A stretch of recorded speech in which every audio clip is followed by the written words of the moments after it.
రాబోయే ఎలక్షన్ లో ముఖ్యమంత్రిగా ఎవరు రావాలనుకుంటున్నారు? జగన్మోహన్ రెడ్డి. చంద్రబాబు నాయుడు, పవన్ కళ్యాణ్ పొత్తుతో వస్తున్నారు. జగన్ ని ఓడిస్తామని ఒకటే సంకల్పంతో తిరుగుతున్నారు రాష్ట్ర వ్యాప్తంగా చేస్తున్నారు. ఈ సంగతి ఏమంటారు మీరు? అది చేస్తారు కానీ కరెక్ట్ కాదు అది. ఏంటంటే ఒకప్పుడు జన్మభూమి టీడీపీ ఒకలా ఉంది. ఇప్పుడు జగన్మోహన్ వచ్చిన తర్వాత ఇలాగ నిరుపేదలకి, వికలాంగులకి నెక్స్ట్ ఏదన్నా స్వయంగా వాళ్ళ అకౌంట్లో డబ్బులు పడుతుంది తప్ప మధ్యలో ఎవరు తినడానికి కూడా ఏమీ లేదు అక్కడ. మెయిన్ పాయింట్ అది. అర్థమైందా? ఎవడైనా సరే ఒకప్పుడు జన్మ కమిటీలు జరిగాయి, అన్ని చాలా స్కామ్ జరిగింది, కానీ ఎవడో పేదోడి కింద ఒక రూపాయి ముట్టలేదు. కానీ ఇప్పుడు జగన్మోహన్ రెడ్డి వచ్చిన తర్వాత చాలా మందికి మన మధ్యలో కూడా ఎవడో కార్యకర్త అన్నాడు, ప్రెసిడెంట్ అని, ఎంపీడీసీ అని, ఇంకా ఎంపీడీ, జడ్పీడీసీ, ఇంకా చాలా మంది ఉన్నారు. వీళ్ళందరిలో కూడా ఎవ్వరు కూడా వాలంటీర్ వ్యవస్థ ద్వారా దాటిన తర్వాత వాళ్ళకి వెళ్తుంది. కానీ వాలంటీర్ వేస్తాడంటే మేము చేసిన పద్ధతి బట్టే వీళ్ళ అకౌంట్లో డబ్బులు పడుతుంది తప్ప మధ్యలో ఎవరు తీసుకునే అవకాశం లేదు అక్కడ. మేము చేస్తేనే వాళ్ళకి వెళ్తుంది. అలా చేసేది ఉంటాడు అండి ఈ రోజులో పెట్టి. అంటే చాలా మంది రకరకాల పొందుతారు, జగన్మోహన్ రెడ్డి ఇలాగా అలాగే అలా వాస్తవాది అంటారు. కానీ అది ఎంత కరెక్టే. కొంతమంది అంటారు జగన్మోహన్ వస్తే ఇలాగా అలా అయిపోద్ది ఇలా అయిపోద్ది అంటున్నారు, కానీ అది ఎంత వాస్తవం కాదు. ఇప్పుడు సరే జగన్మోహన్ ఇప్పుడు మళ్ళీ వస్తారు, రాకపోతే పక్క పెట్టండి. ఇప్పుడు టీడీపీ మళ్ళీ వస్తుంది అనుకోండి. టీడీపీ వస్తే మనకి ఈ పేదలకు ఎవరికి అమౌంట్ డబ్బులు పడతాయా? లేకుండా పడతాయా? పడవు. ఇంటింటికి ఎవడన్నా ఇంటికి వెళ్ళి పెన్షన్ ఇవ్వగలరా? ఇప్పుడు చాలా మంది నెలలో ఉన్నారు, కుష్టి వైద్యులకు చాలా మంది పెన్షన్లు ఉన్నారు. అప్పుడు పంచాయతీలకు వెళ్ళి లైన్ పొద్దుటిని సాయంత్రం 4-5 రోజులు దాకా ఉంటే అంతే సడన్గా ఒకళ్ళు చచ్చిపోతారు. చచ్చిపోయినప్పుడు కూడా ఒక 6 మంది దాకా డెత్ రాదు. రాని డబ్బులన్నీ పంచాయతీ తినేస్తున్నారు. ఇప్పుడు అలా కాదు. ఇప్పుడు డెత్ అయిపోయిందనుకో అమౌంట్ ఎంత వెనక్కి వెళ్ళిపోతుంది కదా. అమౌంట్ ఎంత వెనక్కి వెళ్ళిపోద్ది, డబ్బులు ఎవరు తినలేదు, అది వెంటనే గవర్నమెంట్కి వెళ్ళిపోతుంది. అది దాన్ని దృష్టిలో పెట్టుకొని ప్రజలు కూడా చాలా మంది ఏదో రకరకాల అనుకుంటారు. అన్ని వాసన ఏంటి ఇలా చేస్తున్నాడు అలా చేస్తున్నాడు అనుకోవడం తప్ప ఏది లేదండి.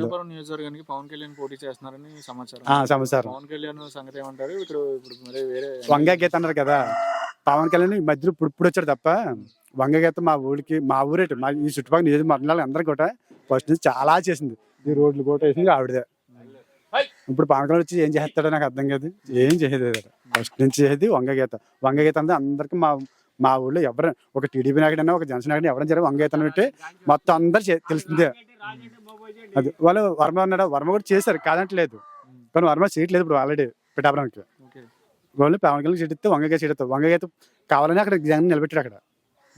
కానీ గీత కన్ఫర్మ్ అయిపోద్ది సార్ అందులో పవన్ కళ్యాణ్ మీద అయిపోద్ది. జగన్మోహన్ రెడ్డి రావాలని అదే ప్రస్తుతం చూస్తున్నట్లయితే అన్ని పార్టీలు ఒక పక్క, చంద్రబాబు నాయుడు, పవన్ కళ్యాణ్ ఓ పక్క, జగన్ ఓ పక్క. ఈసారి గెలిచే అవకాశం ఉండేది అంటారు జగన్ డెఫినెట్ గా ఎక్కుతారండి. ఇప్పుడు డబ్బులు ఇచ్చిన వాళ్ళు ఉన్నారండి, జగన్ ఒకటి తప్ప. ఏదో వాగ్దానం చేసేయడం అవడంగానే వెళ్ళిపోవడం. ఇప్పుడు ప్రస్తుతానికి అయితే జగన్ పరిపాలన బాగుందండి. ఇప్పుడు చూస్తున్నట్లయితే పవన్ కళ్యాణ్ అనే వ్యక్తి రోజు పిఠాపురంలోనే పోటీ చేస్తారు అని సమాచారం. సో పిఠాపురంకి వచ్చి నుంచుంటే ఎమ్మెల్యేగా ఆయన గెలిచే అవకాశం ఉండిద్ది అంటారు. ఇక్కడ వైఎస్ఆర్సీపీ నుంచి ఇన్ఛార్జ్గా వంగ గీత గారు ఉన్నారు. వీళ్ళిద్దరిలో పోటీ ఎలా ఉంటుంది అంటారు? ఎవరు వస్తే బాగుంటుంది అంటారు? గీత గారు వచ్చేస్తారండి. కళ్యాణ్ గారు వచ్చినా గీత గారు వస్తారండి డెఫినెట్ గా. కళ్యాణ్ గారికి అవకాశం ఉందంటారా? ఇక్కడ ఏమైనా గెలిచే అవకాసం ఉందంటారా? అది ప్రజల్లోనే నానబెట్టి చూసుకోవాలండి. మీ ఎక్స్పీరియన్స్ చూసారు కదా గతంలో, ఏది వస్తుందని మీరు నమ్మకంగా ఉంది మీకు? పిఠాపురం అంటే గ్యారంటీగా ఒకటి చెప్పడం పరిపాలన ఒకటి వస్తుంటే ఇది ఒకటి వస్తుంటుంది. వైఎస్ఆర్ వస్తే టీడీపీ వస్తే వైఎస్ఆర్, అదే గవర్నమెంట్ ఒకటి ఉంటే ఇక్కడ ఎమ్మెల్యే ఒకటి ఉంటాడు, అలా ఉంటుంటుంది. ఇప్పుడు తర్వాత నెక్స్ట్ ఏంటన్నది ఇప్పుడు గీత గారు అయితే కొద్దిగా సీనియర్ ఫామ్ లో ఉన్నారు. అదే అండి. జగన్ వచ్చాక లంచాలు అనేది ఎక్కువ అంటున్నారు. లంచాలు ఏమీ లేదండి. నేను హస్బెండ్ ఉన్నాను, నన్నే ఎవడ కాకెత్తలే. డైరెక్ట్ జగన్ పాలన జరుగుతుంది. జగన్ పాలన వాళ్ళు వారంటీలో వాళ్ళు చూసుకుంటున్నారు తప్ప మన ఎవరిలో కాకేశ్వరుడు అవ్వలేదు. పేరుకి అంతే. ఏమే ఎవడ కాకేశ్వరుడు లేడండి ఆ విషయంలో అయితే. బట్టలు మాపుకోవడం తప్ప మేము ఏమీ లేదండి. మునుపు అలా ఉండదు కదండి. ఓ మామూలుగా ఓ పెన్షన్ రాయమన్నా డబ్బులే, ఒక హౌసింగ్ రాయమన్నా డబ్బులే, ఇలా అక్కడికి ఎక్కడికన్నా రమ్మన్నా డబ్బులే అన్నట్టు ఉండదు. ఇప్పుడు ఎవడో కాకెత్తలేదు మమ్మల్ని. అబ్బాయి గారు, ఇప్పుడు మీరు మన రాష్ట్రంలో ఇంటికి వచ్చి నీకు పెన్షన్ ఉందని చెప్పి రాసుకొని వెళ్తున్నారు. తెలంగాణలో ఒక పెన్షన్ అప్లై చేసుకోవాలంటే ఒక ఏదైనా వనభోజనాలకు వెళ్తే నుంచుంటారు చూడండి లైన్ లో, అలా నుంచుంటున్నారు ఇప్పుడు పెన్షన్ కోసం. సో వాలంటీర్లు పెట్టారు కదా, ఇలా సక్సెస్ అంటారా? అలా తెలంగాణలో నుంచుంటే బాగుంటుంది అంటారు? ఏం సక్సెస్ అండి, నేను చెప్తున్నాను కదా, నేను గ్రామ హస్బెండ్ని. నా తోట అవడం చెప్తుంది, అవడం పెన్షన్ వెళ్తాడు, ఇంటికి పోయి రాచుకుంటున్నారు. మంచి పరిపాలన అంటారు. మరి ఇంకా దానికన్నా మించింది ఏం కావాలండి? ముసలోళ్ళు తెలంగాణ ముసలోళ్ళు లైన్ లో నుంచుంటారు, లైన్లో ప్యాకెట్లు పట్టుకుని, వాళ్ళు ఆపరేషన్ అయినా కూడా ప్యాకెట్లు పట్టుకుని నుంచుంటున్నారు లైన్ లో. ఇంత మునుపు ఇక్కడ నుంచుండోడండి, ఇప్పుడు జన్మ కమిటీలోనే బార్లు కట్టించుకోవడం మేముని. బార్లు కట్టిస్తే అందులో పడిపోడు ఒకడు, పట్టుకెళ్ళాడు ఒకడు అన్నట్టు ఉండేది. ఇప్పుడు అలా లేదు, పొద్దున లేచి అవుట్ ఆఫ్ లో అట్టుపోతున్నాడు అంతే. ఈ ప్రశ్న ఎందుకు అడుగుతున్నానంటే, లైన్ లో నుంచుంటున్నారు, ఇంటికి వచ్చి ఎందుకంటే వాలంటీర్లు సక్సెస్ కాదని కొంతమంది అంటున్నారు. ఎందుకు పెట్టారు, ఉచితంగా జీతాలు ఇస్తున్నారు అంటున్నారు. దీనివల్ల మీరు ఏం చెప్తారు? ఇది పెట్టడం అయితే చాలా మంచిదండి. ఎవరికీ ఇబ్బంది లేదు.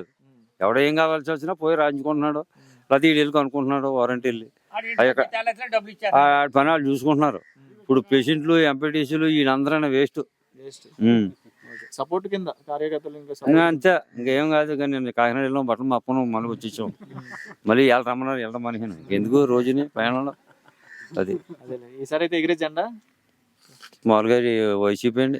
జగన్ పరిపాలన ఎలా ఉంది? బాగానే ఉందండి. ఈసారి ముఖ్యమంత్రిగా ఎవరు రావాలనుకుంటున్నారు? జగనే రావాలనుకుంటున్నాం మేము. ఏమ్మా, ఎందుకు జగనే రావాలనుకుంటున్నారు? మాకు అన్ని మేలు బాగా చేస్తున్నాడు, మాకు లేబర్ చూస్తున్నాడు అని. ఏం చూసారు? అన్ని కట్టం సుఖం అన్ని చూస్తున్నాడు. పింఛన్ 3000 చేస్తా అన్నాడు, చేసాడు. నిలబెట్టుకున్నారా మాట నిలబెట్టుకున్నారు. జగన్ వచ్చాక లంచాలు ఎక్కువైపోయినాయి అంటున్నారు కదా. ఏది లేదు, అన్ని లంచం లేకుండా ఏళ్ళు ముద్రతో వస్తున్నాయి. ప్రతి మనిషికి లేక విన్నాళ్ళు కొంత లంచం తినేసేవాడు మై ఉన్నవాడు. ఇప్పుడు ఇలా లంచాలు ఏమి లేవు. అన్ని జగన్ వచ్చాక అన్ని కందు అన్ని బాగానే ఉన్నాయి. పింఛన్ అనేది 3000 చేశారు కదా. చేసారు. మరి 18,000 45 సంవత్సరాల వాళ్ళకి 18,000 వేస్తున్నాడు. పిల్లలకి అమ్మ ఒడి వేస్తున్నాడు. పిల్లలకి బట్టలు, పిల్లలకి సౌకారం, ఎవరికి లే బూట్లు, బట్టలు, అన్ని సౌకారాలు చేస్తున్నాడు. ఉన్నవాడు చదువుకోనాక, లేనోడి చదువుకోనాక అన్ని రైట్ గా చేస్తున్నాడు. జగన్ వచ్చాక జగన్ ఏం తప్పుగా నల్లలేదు. మరి ఇప్పుడు ఎలా ఉందంటే, పవన్ కళ్యాణ్ అనే వ్యక్తి ఈ రోజు ఇక్కడ నుంచి పోటీ చేస్తున్నాడు.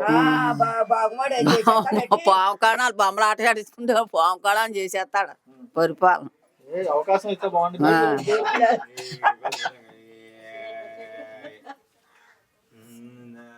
మరి ఎవరు రావాలంటే ఈసారి? మాకు జగనే రావాలి. నమ్మకమా, అభిమానమా? నమ్మకమే. పిఠాపురం నియోజకవర్గానికి ఎవరు రావాలి, జగన్ పవన్ కళ్యాణ్? పవన్ కళ్యాణ్ జగన్ కావాలి. జగన్ జెండా ఎగరాలి. సరే, ఎవరు రావాలంటావు? మాకు జగనే రావాలనుకుంటున్నాం మేము. ఎందుకు జగన్ రావాలని కోరుకుంటున్నాం? మాకు మేలు చేస్తున్నాడని. ముసలి డబ్బులు ఇస్తున్నారా, భూములు ఇచ్చాడు, అన్ని ఇచ్చాడు కదా. ఇచ్చాడా? భూమి లేనివాడు భూమి ఇచ్చాడు, భూమి ఉన్నవాళ్ళకి భూమి ఇచ్చాడు. చంద్రబాబు నాయుడు పవన్ కళ్యాణ్ పొత్తు పెట్టుకుని వస్తున్నారు కదా, జగన్ ఓడిస్తా అంటున్నారు. అవునా? చంద్రబాబు నాయుడు ఏం భూమి ఇచ్చాడు మనకి చెప్పు? 10 సంవత్సరాలు చేసాడా? ఏమి ఇచ్చాడు? అయితే మామూలు 200 కదా. మీ పిఠాపురం నియోజకవర్గంలో పవన్ కళ్యాణ్ పోటీ చేస్తా అంటున్నారు, పవన్ కళ్యాణ్ వస్తా అంటున్నాడు. పవన్ కళ్యాణ్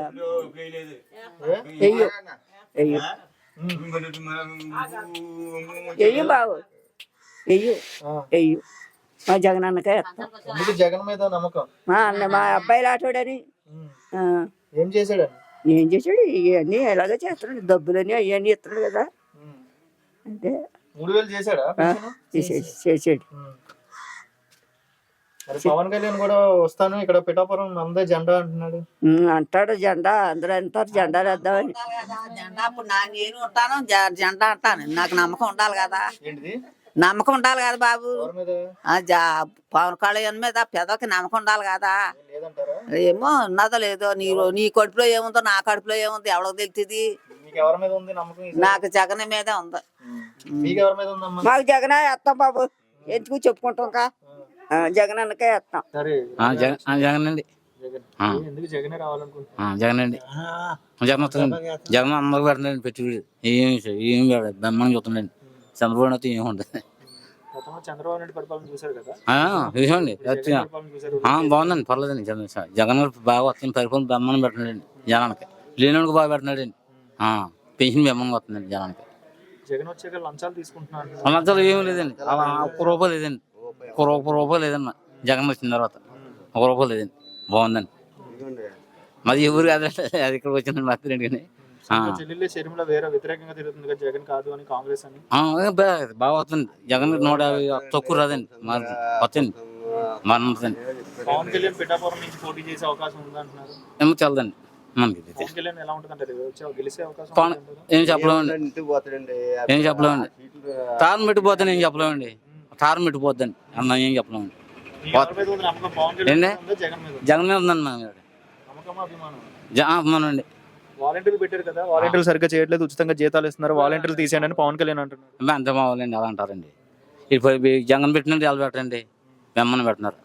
వాలంటీర్లు ఉపయోగపడుతున్నారు మీకు? బెమ్మని అండి అలాగే బెమ్మని వస్తున్నారు, ఇంటింటికి వస్తున్నారు. కాకపోతే ఏళ్ళు పడిపోతే ఏళ్ళకి కలిసి చెప్తున్నారు, డబ్బులు పెన్షన్ బాగానే వస్తున్నారండి జగన్కి.